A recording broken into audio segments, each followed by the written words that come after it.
Every raise is supposed to move you closer to freedom. But for millions of people, a raise does something stranger. It makes quitting more expensive. The new salary arrives, followed by the nicer apartment, the newer car, the upgraded phone plan, more delivery orders, and a few subscriptions that barely register. 6 months later, the higher income no longer feels higher. It has become the minimum amount required to keep your life running. That is why the rat race can speed up even while your career improves. The real question is not, why can't people stop spending? It is this: why does earning more so often increase the cost of staying afloat instead of increasing the freedom to step away? To answer that, follow one Paycheck. Alicia is a claims specialist who brings home $5,200 a month. Her paycheck lands on Friday morning. Before lunch, rent has claimed a large piece.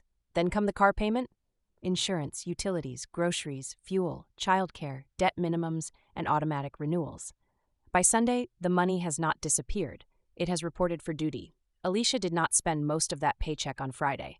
Her past decisions spent it months or years ago.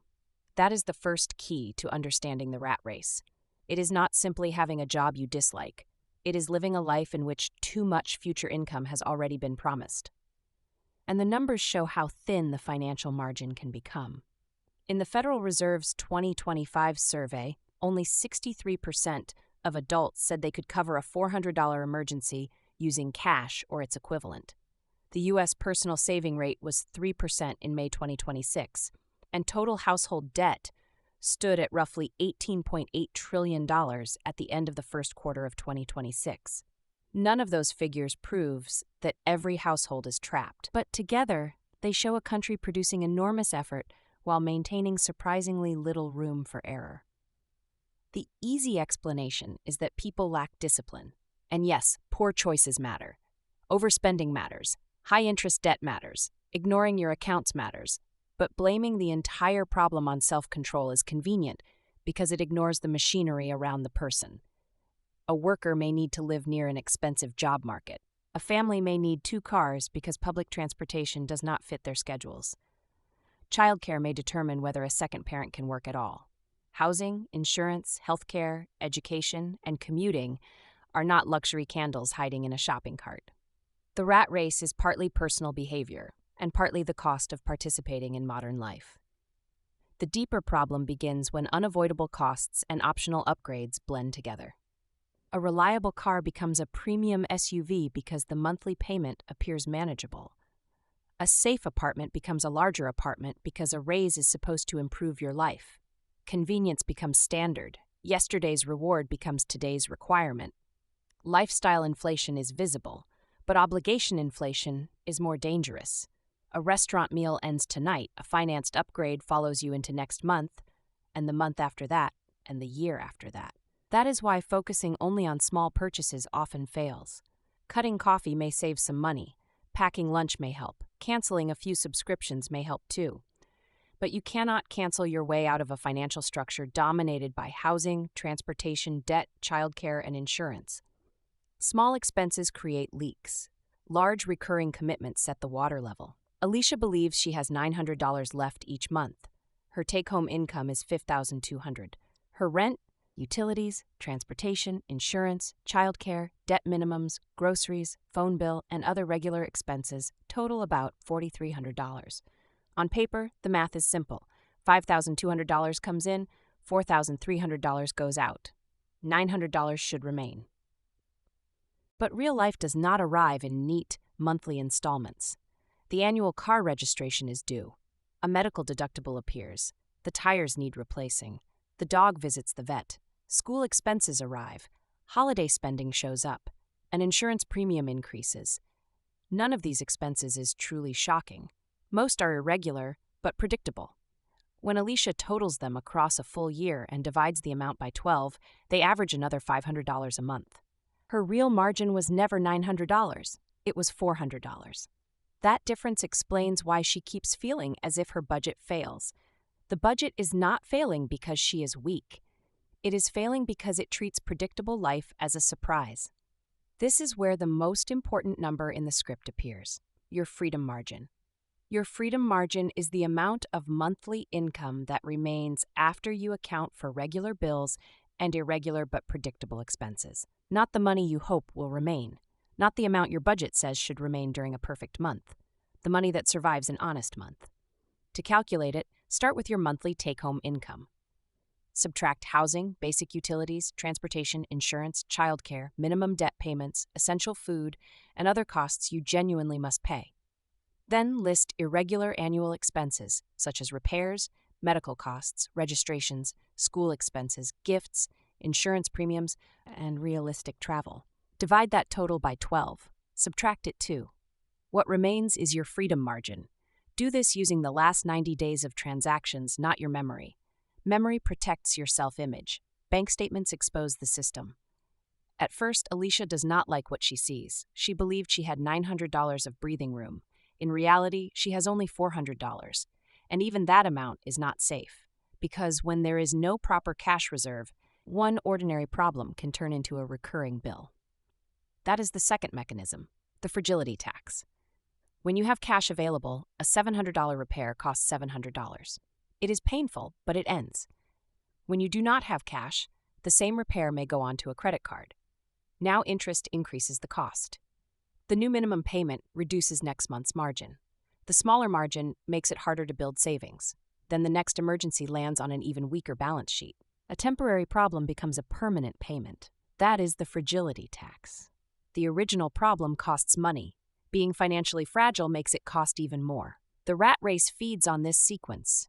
Thin margin, financial shock, borrowed solution, higher monthly obligation, even thinner margin. Alicia experiences exactly that. Her car needs an $800 repair. She does not have enough cash, so she puts it on a credit card. The repair is finished in one day, but the payment follows her for months. The next problem arrives before the previous one is fully gone. That is how people become trapped without making one dramatic mistake. The trap is usually built one reasonable decision at a time. Working harder seems like the obvious escape. Overtime helps, a promotion helps, a side income may help, but more income only creates freedom when some of it remains uncommitted. Alicia receives a raise that adds $500 a month to her take-home pay. For a moment, she feels ahead. Then she starts looking at newer cars. Her current car still runs, but the loan is nearly finished and the newer model would feel like a reward. The payment would be $280 more. Higher insurance would add another $70. Dining and shopping would quietly absorb another $100. The remaining $50 would disappear into normal life. Within months, the entire raise would be occupied. Her salary would improve. Her freedom margin would not. That is how a bigger paycheck can increase comfort without increasing control. And comfort is not the enemy. Money should improve your life. The mistake is upgrading everything at once and calling it progress. Real progress is not measured by how expensive your life can become. It is measured by how much of your income remains available after your obligations are paid. This is why Alicia creates a Raise Firewall. A Raise Firewall is a decision made before the raise arrives. Whenever take-home pay increases, part of the increase is redirected automatically before lifestyle spending has time to expand. 50% is a useful starting point, not a commandment. You can enjoy the other half. The purpose is not permanent deprivation. The purpose is preventing every raise from becoming fully occupied. A $500 monthly raise might become $250 for better living and $250 for savings, debt reduction, or investing. After several raises, that system can create hundreds of dollars of monthly breathing room without forcing you to live forever as if your income never changed. The timing matters. The money needs to move automatically within a day of payday. Waiting until the end of the month turns saving into a competition between your long-term goals and every short-term invitation. Your environment usually wins. Alicia decides that half of her new raise will stay with her future self. $250 moves automatically every payday cycle. She still enjoys part of the raise. She eats out a little more. She replaces something in her apartment. She allows her life to improve. But the raise does not disappear completely. For the first time, part of her higher income remains hers. The next step is changing how she evaluates new monthly payments. Monthly pricing makes large decisions look small enough to swallow. A $450 car payment does not cost $450. It costs $5,400 a year. Keep it for 5 years, and the payments alone consume $27,000 before the down payment, fuel, insurance, maintenance, registration, or depreciation. So Alicia stops asking only, "Can I afford the payment?" She asks 3 better questions. What will this commitment cost over 1 year? What existing payment will disappear before I add it? And would this decision still feel manageable if my income fell by 15%? If a purchase collapses under those questions, it may be technically payable, but it is financially fragile. That distinction matters. Many people can make a payment under perfect conditions. The real question is whether the payment leaves room for life to go wrong. Alicia's car loan finally ends. The old payment was $470 a month. Everyone around her expects an upgrade. She has a better salary now. The dealership offers a newer model with modern features and a manageable monthly number. 6 months earlier, she probably would have accepted it. This time, she keeps the car. That one decision changes more than canceling 10 subscriptions ever could. The old $470 payment becomes available. Combined with the $250 protected by her Raise Firewall, her monthly margin increases by $720. She has not become rich. She has simply refused to replace an old obligation with a new one. That is what financial progress often looks like. Not dramatic, not impressive online, just fewer people and companies owning pieces of your next paycheck. Alicia uses the new margin to build cash. The first goal is not 6 months of expenses. That number feels impossible when you are starting with almost nothing. She begins with a small shock absorber, enough to cover one common emergency. Then she works toward 1 month of required expenses. That first month changes her relationship with money. A repair happens, and she uses savings instead of creating a new balance. A paycheck is delayed, and the household does not immediately enter crisis mode. A bad week remains a bad week instead of becoming a 6-month debt problem. This money is not lazy. It is buying her the right to avoid bad decisions. Without cash, she may need to accept the first loan, keep the terrible job, delay a repair, or place another emergency on a card. With cash, the problem is still unpleasant, but it does not automatically own part of next month. There is one mistake that can weaken this system: trying to look financially advanced before becoming financially stable. Some people invest aggressively while carrying expensive consumer debt and almost no accessible cash. Investing for the future matters. An employer match may be extremely valuable, but a retirement account cannot always solve Tuesday's broken transmission. If every emergency forces you to borrow or sell investments at the wrong time, the structure is brittle. Alicia builds growth and protection together. Once her basic buffer exists, she directs extra money toward the biggest threat. First, she reduces expensive credit card debt. At the same time, she contributes enough to capture the employer match available to her. As the debt falls and her cash reserve grows, she gradually increases long-term investing in a diversified way. The correct order will not be identical for everyone. Interest rates, employer benefits, taxes, job stability, and family responsibilities all matter. But the principle stays the same. Each dollar should reduce dependence on the next paycheck, not increase it. Cutting expenses also has limits. At some point, you cannot shrink your way into unlimited freedom. The escape plan needs an income strategy too, not 10 random side hustles, not working every waking hour until you burn out. One deliberate move that increases the value of your time. For Alicia, that means learning a specialized claims system used in higher-paying roles. She gives it a fixed weekly block, 90 focused minutes. The work is not exciting every week, but consistency is more useful than a burst of motivation followed by 11 months of exhaustion. A year later, she qualifies for a better role. Her income rises again. This time, the Raise Firewall is already in place. Part of the increase improves her life. Part of it increases her freedom. That is the entire point of earning more, not simply making your lifestyle more expensive, widening the gap between what you earn and what your life requires. When Alicia first calculated her numbers, her true freedom margin was only $400. Then the car repair and credit card payment pushed it even lower. She felt as if she repeatedly failed at budgeting. But the problem was not one bad month. The problem was the structure. She began tracking irregular costs. She protected part of her raise. She kept the paid-off car. She built cash. She reduced expensive debt. She increased the value of her time. Eventually, her freedom margin rises to nearly $1,000 a month. A repair still hurts. An insurance increase still annoys her.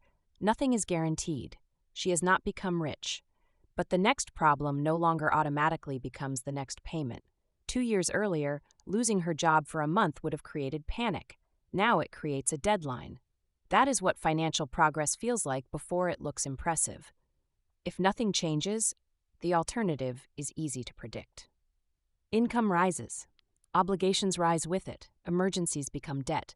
Debt creates more monthly payments, and retirement is expected to solve a freedom problem that began decades earlier. Follow the better system, and the change is quieter. The checking account stops falling to zero. A repair becomes an expense instead of a crisis.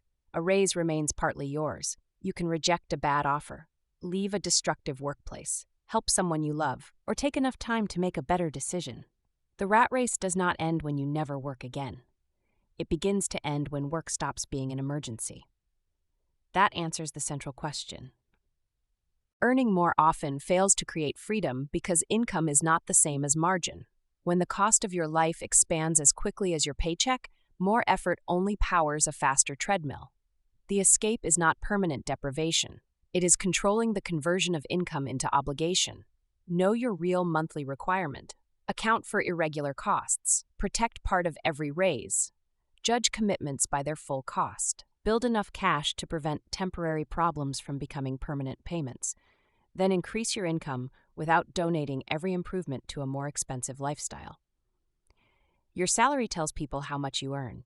Your freedom margin tells you how much of your life you still control. And once money finally begins to remain, a new question appears.